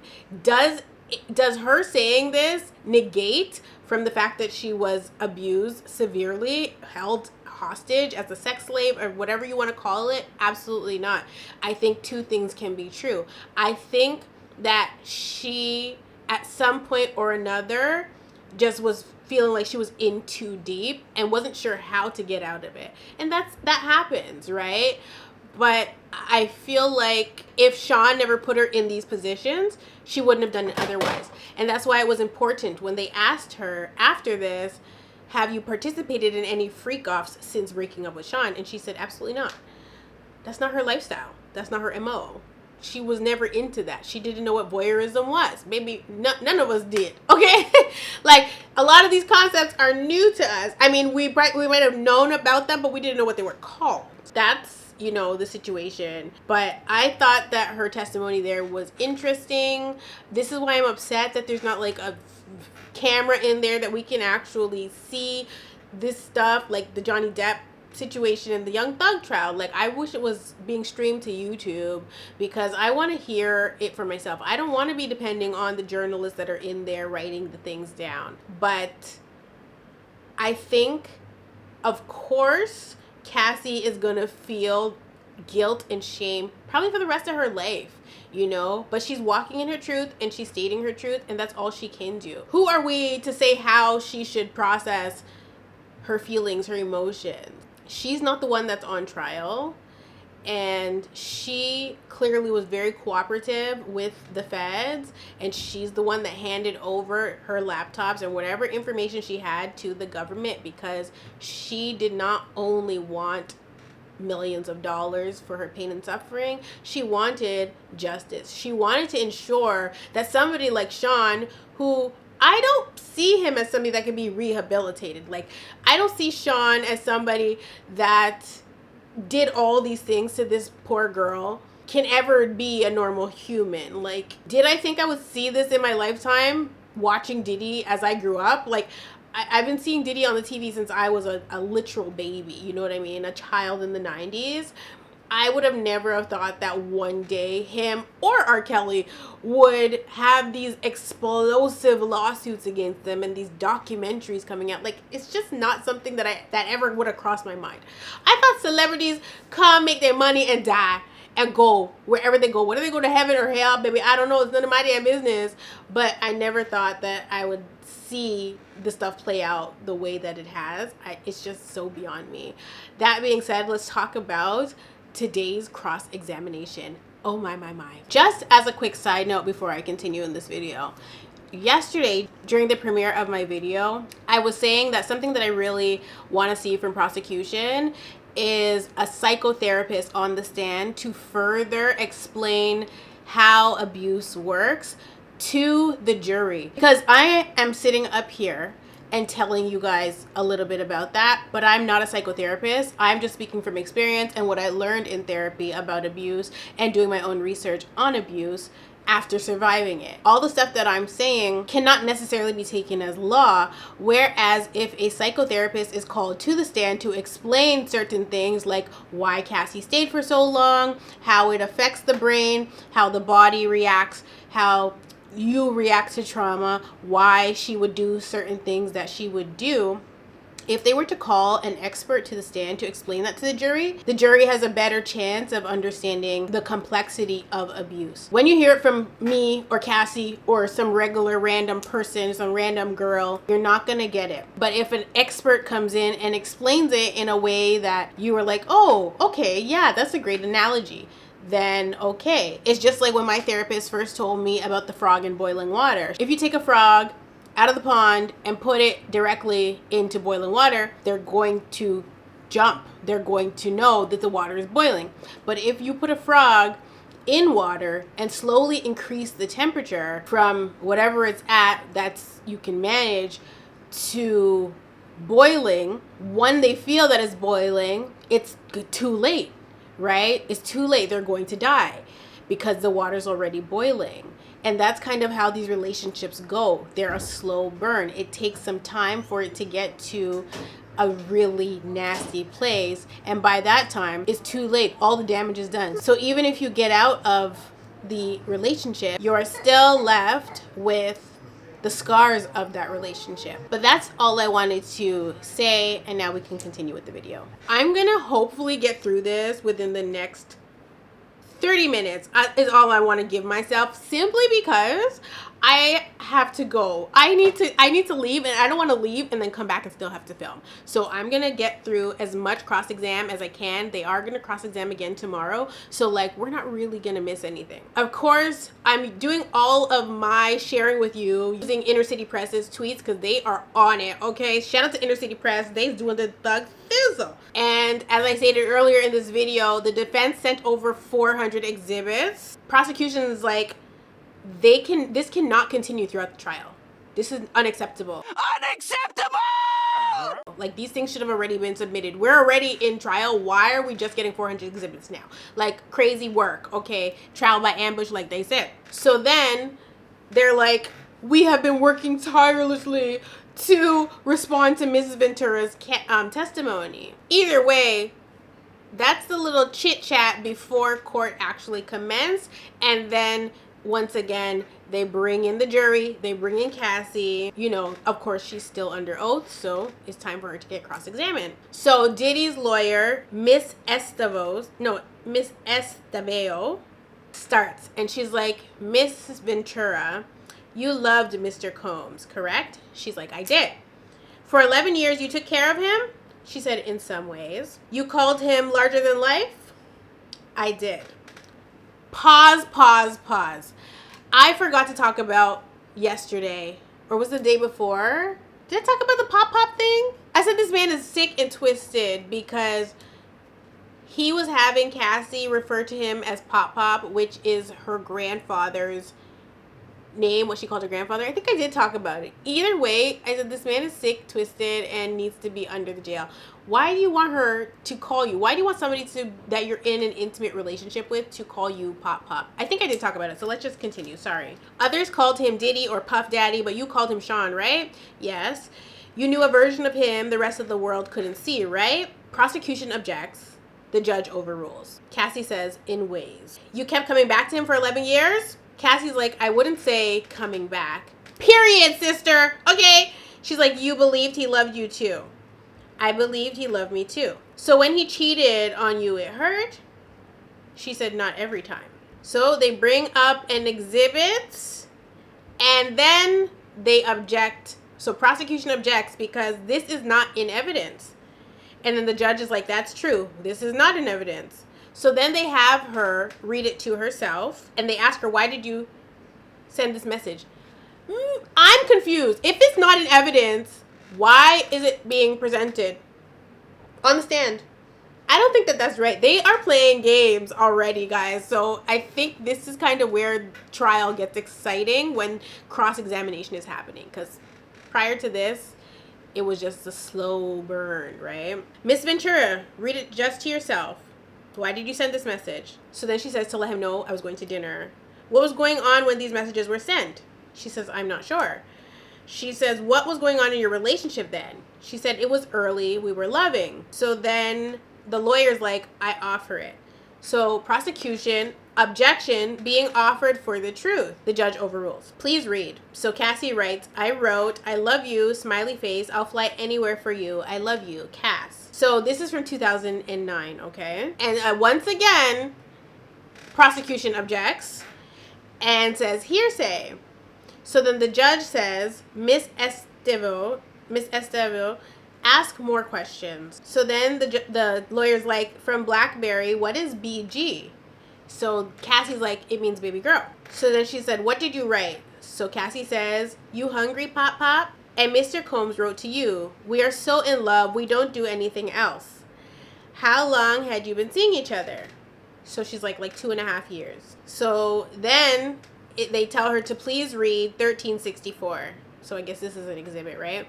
I haven't talked to you at all. You don't even try. You rushed me off the phone. I'm really hurt. I don't need your money. I need some attention. So Cassie is asking for attention from her, at the time boyfriend, Mr. Combs. You wanted special time with Mr. Combs? Yes. You testified that you told him, I love you so much, you make me a better woman. Cassie's like, I definitely wrote those messages.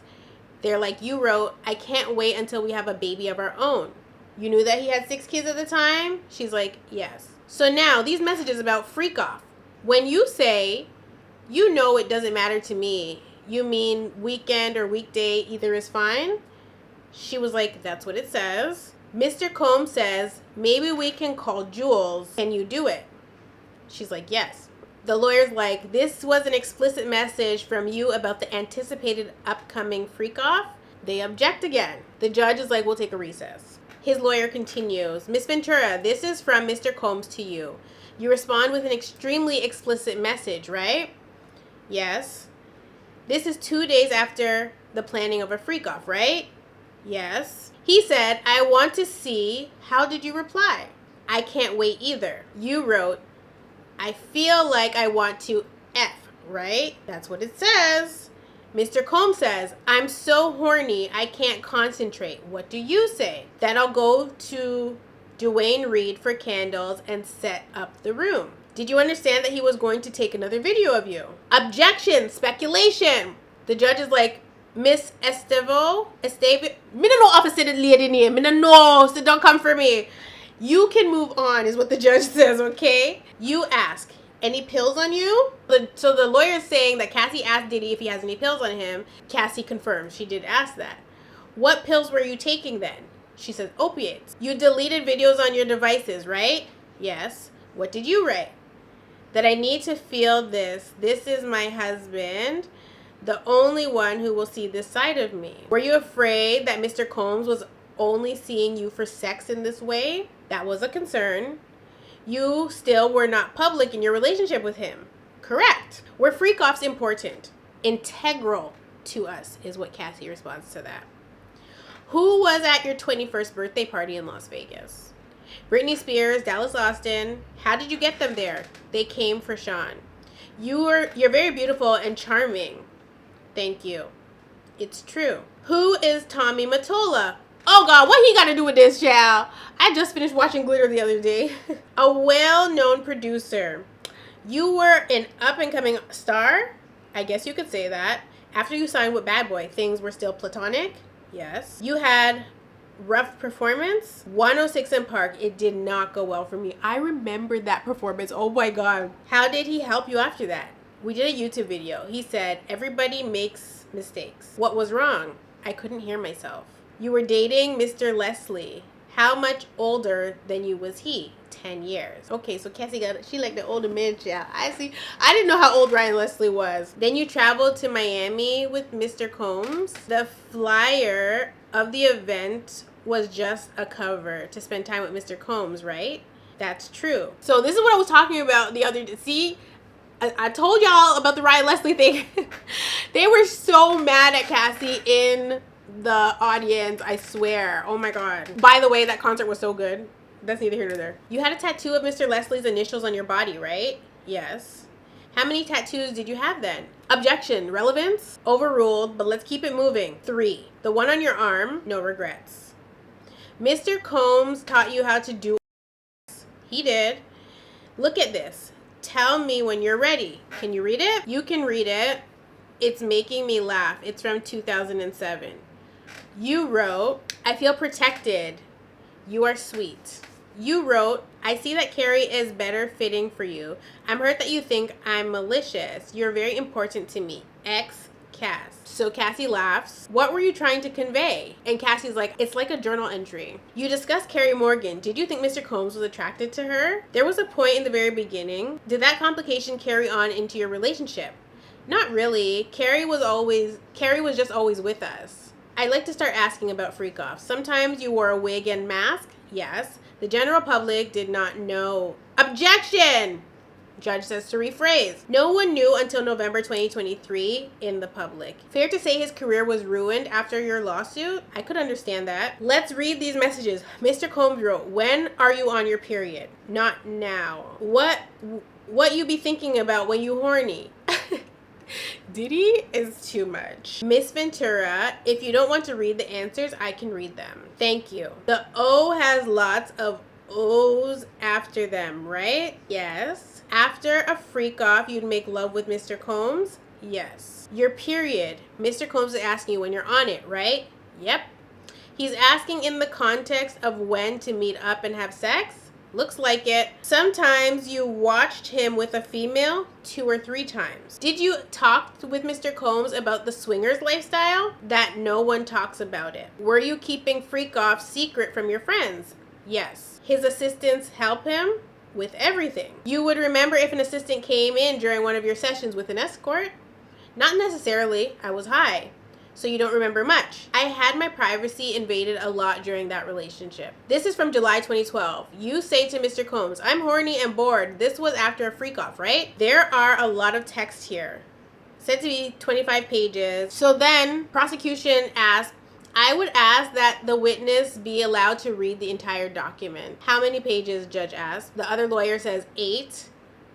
We don't have a copy for the witness. We will show it on the screen, but not in the public gallery. You said Mr. Combs often put you down, but he also sent you encouragement and called you a queen, right? Yes. But this is the gaslighting, guys. This is, oh my God. Like, it's so blatantly obvious what he does. Like, but whatever, let's continue. What would trigger Mr. Combs' incessant calls to you? Anger, doubt about where I was. If he suspected you of cheating, he'd call you incessantly. That was one of the reasons. Because he thought, objection, sustained. Do you believe Mr. Combs has good taste? I think he does. He's had an impact on fashion. People like his style. Sean John. Did you consult with him on your look? Sometimes I got advice I didn't ask for. He still ran his companies even while having all these freak-offs, right? He did. What was he addicted to? Success, laughs. What substances? Opiates? Yes, he told me, and I saw it. Did Mr. Combs' mood depend on whether or not he was withdrawing from opiates? He was more irritable, I would say. What other drugs was Mr. Combs addicted to? Objection, no foundation. So this is prosecution objecting to this, and I'm wondering why. Shouldn't we know that he's addicted to drugs? Like, but the judge says, I'll ask if I want the grounds. The judge says sustained and tells the defense to rephrase. What was his drug of choice? Ecstasy or MDMA is what Cassie says. Opiates daily when he was doing them. You saw him withdraw? Yes. Will break. Okay, so they leave, they come back, I guess. When the judge breaks, he starts talking to the lawyers, and he's asking if she's going to be finished being cross-examined by today or the next day. And apparently, when they started talking about trial, they said that this first witness needs to be off the stand by the end of the week, which means they only got until tomorrow. Do you know you have 30 minutes? Okay. So the judge asked when she gonna be off the stand, and Agniflo is like, we are not going to be done. We need until the end of tomorrow, and then says they may not be able to finish tomorrow. Y'all better speed it up, okay? And don't be saying irrelevant things. Now the judge reminds them, like I just said, that we said we needed her off the stand by the end of the week. Our direct was a day and a half. Limit them to that, period. Because they should have started cross-examining her yesterday. Then that would have been the half day, and then they would have had a full day today, and then whatever came on Friday would come on Friday. But they were playing games, and now they have 400 exhibits that we got to get through. And baby, I'm happy the judge is putting his foot down. He really not playing no games. So the judge says to show Miss Ventura the exhibits in advance. Maybe just ask her questions rather than these exhibits. We have a timing concern. Agniflo says they called 2 witnesses to start. That wasn't our choice. It's a critically important witness. So the judge tells them to streamline things. They ask if she's had some time to review. Prosecution is like, exhibits are very lengthy. The judge's like, we'll do the best that we can. I was told this witness would be off the stand by end of the week. We'll let the jury go early. We let the jury go early yesterday. If there's something that really needs to be done on cross after lunch tomorrow, I may allow it. We have to leave time for redirect. This witness is being responsive. So they come back in, they pull up an exhibit, and again, they're like, this is not in evidence yet. So then the other lawyer is like telling Cassie, that she wrote, "I love our freak-offs when we both want it." You felt that? She said loving freak-offs were just words at that point. Mr. Combs wrote to you, "I want to freak out right now," and you wrote that you wanted it too. LOL, me too. She sounds like a young, dumb child, like a young, dumb girl in love and thinking that this is normal behavior. That's what this sounds like. And sure, she was in her early 20s. What did you do in your 20s that you may regret now? Did you tattoo somebody's name while you were like, I wish I didn't do that. I don't even know where that man is. Like, everybody does stupid stuff in their 20s. Most of us that did stupid stuff in our 20s were not doing stupid stuff with rich, powerful men. We was with brokies. So, I mean, we can't even really judge her. But she's like, LOL, me too. I texted more than that. But you did text that to him. Mr. Combs wrote to you, Jules is available if you are into it. You could have said yes or no, and you said, love you. So Cassie's like, there was no yes or no. So then they bring up another one. Mr. Combs wrote, do I have your permission to set up freaky fun? You wrote, ovulation. So it looks like she's trying to have excuses to get out of it. That's what I see.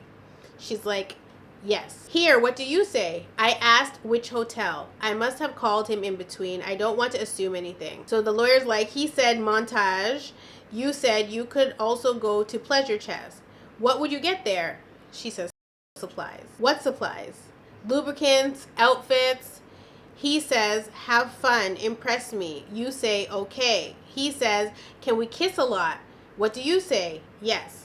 You wrote, I left the iPad. Cassie's like, I don't know whose iPad this meant. Mr. Combs wrote, I'll be there right after my session. This was in June 2017. Do you remember arguments you were having at that time? Not specifically. Here you say the game starts at 10 p.m., no breaking character to 8 a.m. So then Cassie's like, this was a game a friend of mine told me, a way to rekindle your romance. By doing something different in the bedroom, whole getting into character thing. Mr. Combs says, let's get some outfits and go to sex club. Mr. Combs wrote, surprise package coming from out of state.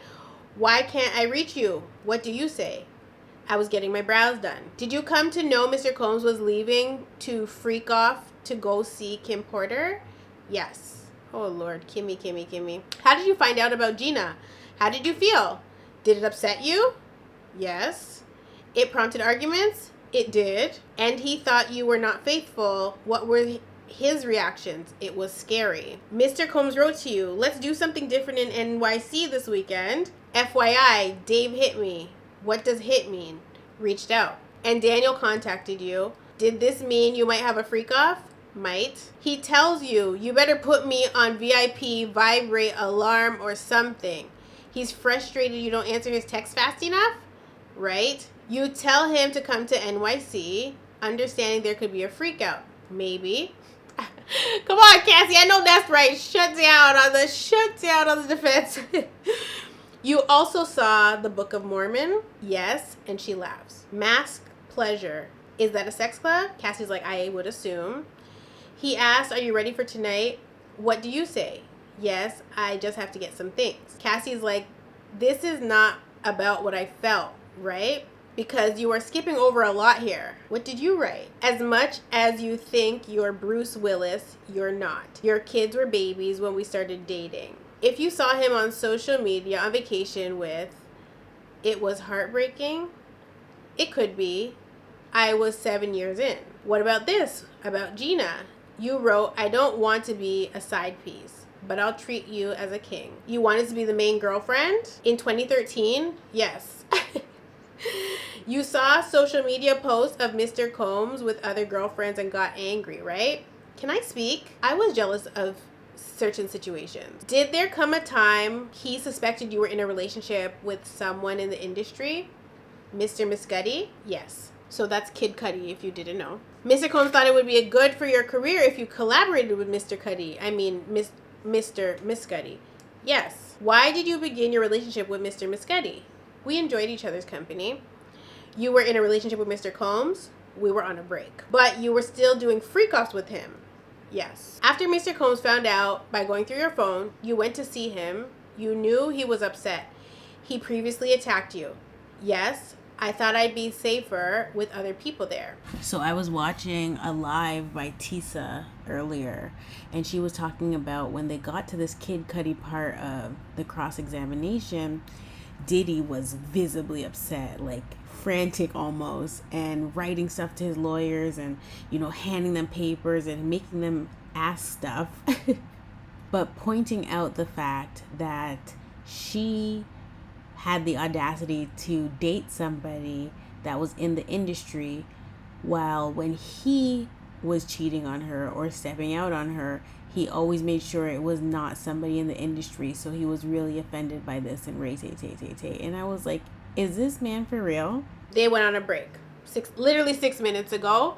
So looks like I got my wish, because we're gonna cut this off, baby. This video is long. So far in this cross-examination, I'm not seeing that the defense is chewing Cassie a new one. Maybe because I'm not in the courtroom, I can't feel the energy. But based on the questions that they're asking and her responses, even when they're trying to kind of corner her or pin her into saying maybe the wrong thing, I don't think they're doing a good job of that. So far, nothing too crazy has been said during this cross-examination. So we will see tomorrow or later tonight. I'm sure you're probably reading what happens on the stand. But as of right now, I almost feel like they are adding to the story. They are just reconfirming and reiterating the things that were already said, that they were doing freak-offs. I think at this point, though, they're trying to show that Cassie was into the freak-offs, right? They're trying to prove that this was not one-sided. He wanted the freak-offs just as much as she did. And I guess they're trying to poke holes, right? But as I was saying before, even if that is the case, even if Cassie did enjoy every freak-off she was in, I'm sure she did not enjoy the being addicted to drugs part. I'm sure she did not enjoy the black eyes, the bruises, you know, the other controlling aspects, the threats of it being released to the public for her shame. Like, that is not what she signed up for, doing the freak-offs. You know, I think it really adds insult to injury when she knows that she's been doing this thing with this man and it's their little secret, so to speak. And then out of nowhere, he starts seeing other women or doing it with other women. It's like, wait a minute, I thought this was our thing. Even if it's a weird thing, like, I thought this was what we do. You're doing it with, you just do it with anybody, so you just out here. So she's probably like, so yeah, of course she's probably gonna be jealous because she thought that she was special, probably. And so when she realizes she's not, you know, her feelings towards him are going to change, even if it takes 3, 4, 5, 6 years for them to fully change. They're still going to change. It's going to help enlighten her to the fact that the situation is not normal, but also that he lied to her. This is not just between them if he's going with other people and doing it. And he is not hiding it, that he is into this if he's doing it with other people. Like, she probably thought that this was something that he was just trying with her until she realized it wasn't. But she knew that she was getting the worst of him, especially if he was in the love bombing stage with Gina.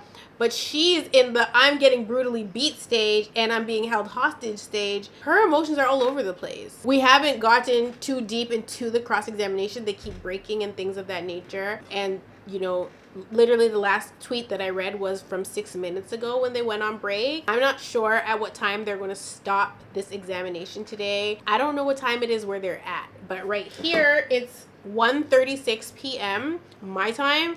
And I'm pretty sure court has to wrap by like 4 o'clock. Like, they're not going to go past 4 o'clock if they don't cut it off even earlier. But like, to me, they haven't said anything damning or like super duper relevant to even try to sway the jury, outside of just trying to prove that Cassie potentially was into the freak-offs, even though now she's saying she was not. She was just doing them to please him. And so they are trying to pull her card and her text messages and be like, you said LOL me too. Maybe in the beginning she was like okay with it until it became a chore and a job, because that changes it. You know, if you are deciding to be a swinger because your man is a swinger and that's what, you know, you think that that's what will keep him happy, and you know, you start getting into it with him, but then you realize it's a lie, then what are you supposed to do?